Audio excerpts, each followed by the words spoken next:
భారతదేశపు మహాగ్రంథాలు, కావ్యాల సంపూర్ణ సంకలనం. సబ్స్క్రైబ్ చేయండి తిలక్.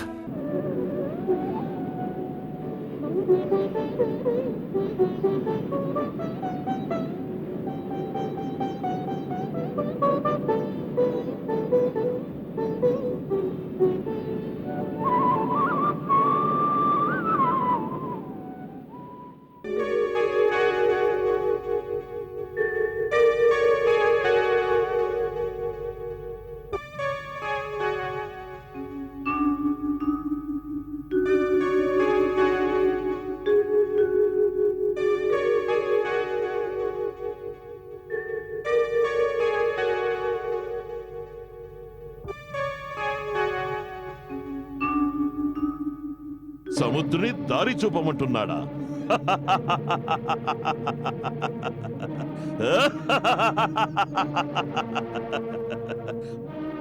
బడా భిక్షుకుని వలె చెరించి చెరించి ప్రతి ఒక్కరిని యాచించడము అలవాటైపోయినది. వారి అవస్థకు జాలి కలుగుచున్నది. సముద్రుని ఎదురుగా ఆసీనుడై రోదించి తమ వ్యధను వినిపించి నా భార్య అపహరించబడినదని చెప్పిన ఆ సముద్రుడు దయతో ద్రవించిపోయి తన కెరటాలపై వారికి దారి ఏర్పరచునా? పినతండ్రి విభీషణుడు వంటి పిరికి పంద ఎవరి దగ్గర ఉంటాడో వారు ఇలాగే మూర్ఖంగా వ్యవహరిస్తారు. అన్నపానీయములు లేకుండా 2-3 దినములు గడవనివ్వండి. అప్పుడు అదే వానర సైన్యం వారి మృత శరీరాలతో శవయాత్ర సాగిస్తుంది. వలదు వలదు, అటువంటి అశుభవచనాలు పలుకవలదు. నేను చెప్పడం లేదు పుత్రి, కేవలం నీకు రాజభవనంలోని సమాచారాన్ని మాత్రమే తెలియజేస్తున్నాను. ఇలాంటి మాటలు రాజభవనంలో వినిపించాయంటే అది సత్యమే అయ్యుంటుంది. అంటే నా స్వామి నిరాశతో సముద్ర తీరమున ఉన్నారా? సముద్రుడు వారి మాటలను ఎందుకు వింటాడు? రావణుని వలె లోకంలోని ఇతరులు కూడా వారిని అపహాస్యం చేయకూడదు మాత. లేదు పుత్రి, అలా నిరాశాభావంతో ఎందుకు ఆలోచిస్తావు? వారు ఎటువంటి కార్యము చేసినను ఆ కార్యములన్నీ లోకమునకు ఆదర్శముగా నిలుచుటకై చేయుచున్నారు. నీవు వారి శక్తిపై నమ్మకముంచు పుత్రి.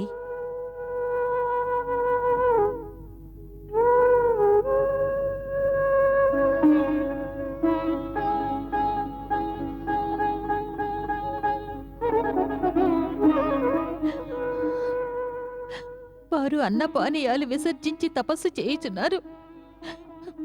మాత, ఎంతవరకు వారి వ్రతం సాగుతుందో అంతవరకు నేను అన్నపానీయాలు స్వీకరించను. అమ్మా సీత, అవును మాత, వారు నా పతియే కాదు, నా పాలిటి దైవం కూడా. వారు ఆకలితో ఉండగా నేను భుజించుటయా? అది ఉచితం కాదు, ఉచితం కాదు, ఉచితం కాదు, ఉచితం కాదు. తమరు భరత,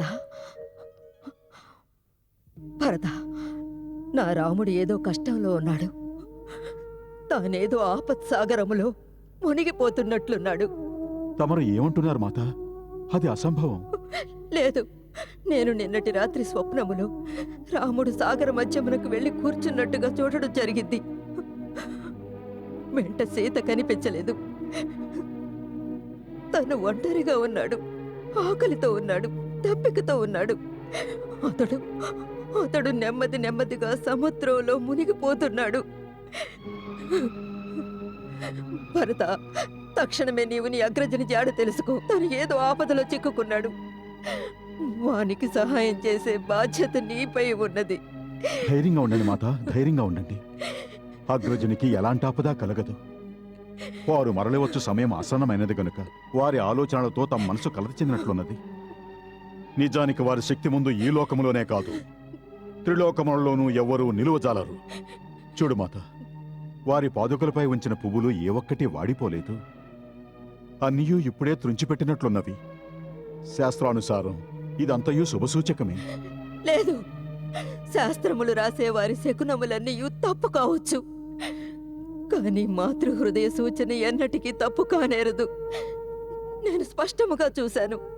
నా రాముడు ఏదో సముద్ర మధ్యమన చిక్కుకున్నాడు.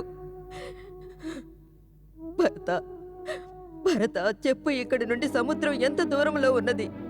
నన్ను అక్కడికి తీసుకెళ్ళు, నన్ను అక్కడికి తీసుకెళ్ళు. మాత, సముద్రము నేను చూడలేదు, చాలా దూరమని విన్నాను. చాలా దూరమా? చాలా దూరమా? ఇక్కడ నుండి చాలా దూరమా? పుత్రుడు ఏదో కష్టంలో ఉండగా మాతనైనా నేను అయోధ్య రాజమందిరంలో సుఖభోగాలు అనుభవిస్తున్నాను. రామా, రామా, నాకే కనుక రెక్కలుంటే ఈ పాటికి నీ చెంత వాలుండేదాన్ని. కాని ఏమి చెయ్యను. ఎక్కడ ఉన్నా, ఏ పరిస్థితిలో ఉన్నా నా ఆశీస్సులు ఉంటాయి. భగవంతుడి పుండరీకాక్షుని దయ వలన నీకు జయమగుగాక, జయమగుగాక.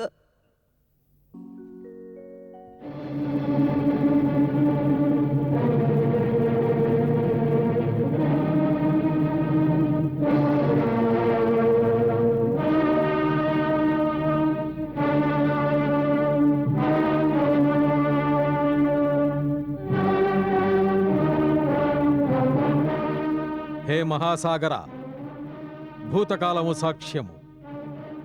ఇక్ష్వాకు వంశజులు సదా పరహితాన్ని కోరుతూ ఏదో ఒక సహాయాన్ని చేస్తూనే ఉన్నారు. ఏనాడు ఎవరిని ఏది ఆశించనూ లేదు, యాచించనూ లేదు. రఘువంశ రాముడు నేడు మొట్టమొదటిసారిగా ఒక కోరిక కోరాడు. నీపై ఆశలు పెట్టుకుని ఆరాధించాడు. 3 దినముల పాటు శాస్త్రోక్తముగా పూజలు చేసినాడు. బదులుగా నీవు కేవలము నీ అహంకారముతో భీకరముగా గర్జిస్తున్నావు.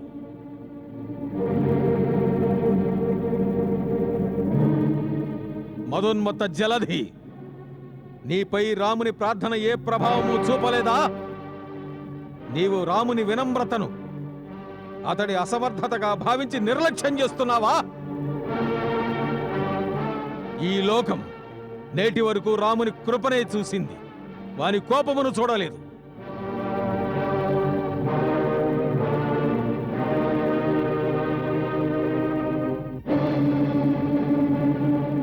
లక్ష్మణ, అగ్రజ, నీవు నా ధనుస్సును, వైరివీర భయంకర దివ్యాస్త్ర తూణీరమును తెమ్ము.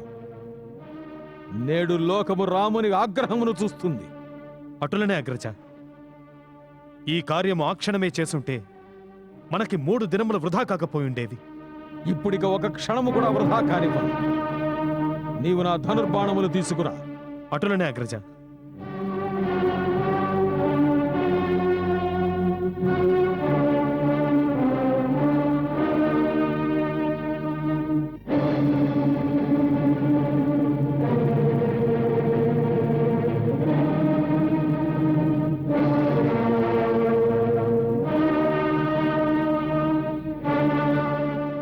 మూర్ఖుల పట్ల వినయ విధేయతలు చూపుట, దుర్మార్గుల పట్ల ప్రేమతో మెలగుట ఎట్లు వృధా అగును? మోహబంధాలలో చిక్కుకున్న అజ్ఞానికి జ్ఞానోపదేశము చేయుట, బీడు భూములలో బీజము నాటుట ఎట్లు వృధాయగును?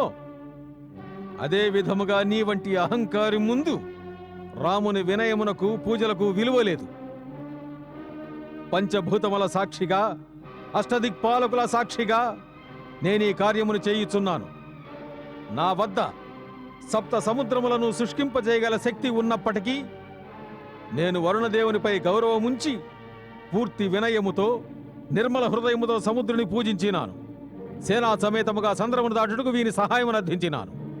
కానీ ఈ ధూర్తుడు నన్ను అపహాస్యము చేసినాడు. శాస్త్రము చెప్పినట్లు అరటి చెట్టు నరికిన పెదపనే ఫలమునిచ్చును. అదే విధముగా నీచులు దండించిన పెదపనే లొంగుతారు. కనుక ఇప్పుడు నేను బ్రహ్మాస్త్రమును సంధించి ఈ సముద్రమును పాతాళములోనికి దించి వేస్తాను. అప్పుడు ఈ జలస్థానముపై మృత జలచరాలు, ఇసుక మాత్రమే ఉంటాయి. వాటిపై నుండి సైన్యమంతయు ముందుకు సాగుతుంది. జై బ్రహ్మదేవ.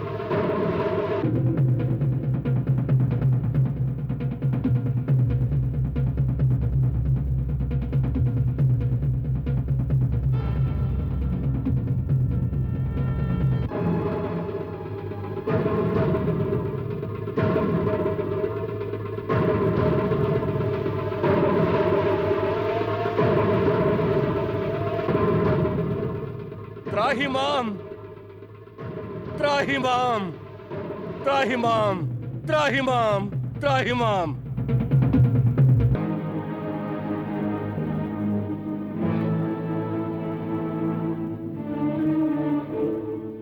క్షమించండి ప్రభు, నా అజ్ఞానాన్ని మన్నించండి. తమ పూజావనయములకు బదులుగా నేను నా స్థానమును విడిచిపెట్టి తమకు మార్గము నీయలేదు. ఇందులో అవశ్యము నా దోషమున్నది. అయితే ఆ దోషమునకు తమరే కారకులు. తమ ప్రేరణ వల్లనే మాయ ప్రకృతిలో అచేతనాచేతనావస్థల సృష్టిని చేయుచున్నది. అచేతనాచేతనా తత్వములకు విభిన్నమైన గుణములను నిర్ధారించినది. ప్రభు పంచతత్వములు అనగా ఆకాశము, ధరిత్రి, అగ్ని, వాయు, జలము ఈ సృష్టికి మూలాధారములు.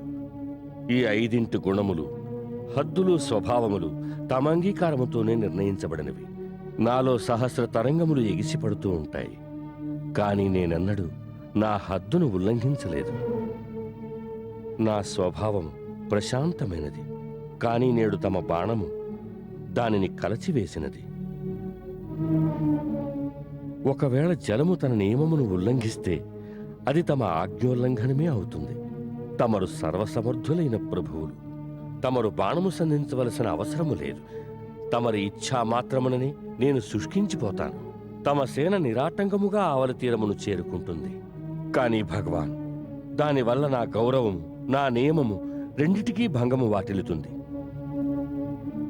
పంచతత్వములలో ఈ ప్రకారముగా ఏ ఒక్కదాని గుణస్వభావములు బాని వాటి హద్దులకు భంగము కలిగినా ఈ సృష్టి సమతుల్యం లోపభూయిష్టమై దానివల్ల ఈ ధరిత్రిపై విస్ఫోటనం సంభవిస్తుంది.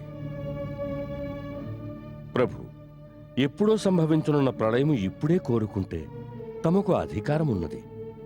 లేదంటే ఈ బ్రహ్మాస్త్రము నుండి నన్ను రక్షించండి. స్వామి, నేనొక సేవకుని వలె తమ శరణు కోరి వచ్చాను. ఏది ఉచితమో తమరు సెలవీయండి, నేను అదే చేస్తాను. నన్ను రక్షించండి లేదా శిక్షించండి. మేము నీ వచనములకు సంతసించినాము. మేము నీ గౌరవమునకు భంగము రానీయము. సాగరమునకు భంగము కలుగకుండా ఏ విధముగా మా సైన్యము ఆవలి తీరమునకు వెళ్ళగలదో మాకొక ఉపాయము సూచించుము. నాథ, దీని ఉపాయము బహు సరళమైనది. తమ సేనాపతులలో నలుడు, నీలుడనిద్దరు సోదరులున్నారు. వారు బాల్యములో బాగా అల్లరి చేసేవారు. ఋషుల వస్తువులను ఎత్తుకుపోయి నదిలో విసిరివేసేవారు. దీనివల్ల కుపితుడై ఒక మునీశ్వరుడు వారిని ఈ విధంగా శపించాడు. వారు తమ హస్తములతో ఏ వస్తువును తీసుకుని వెళ్లి నీట పారవేసినా అది మునిగిపోదు. నేడు అదే శాపము తమకు వరమవుతుంది. నలుడు విశ్వకర్మ ఔరసపుత్రుడు. అతనికి శిల్పకళ కూడా తెలుసు.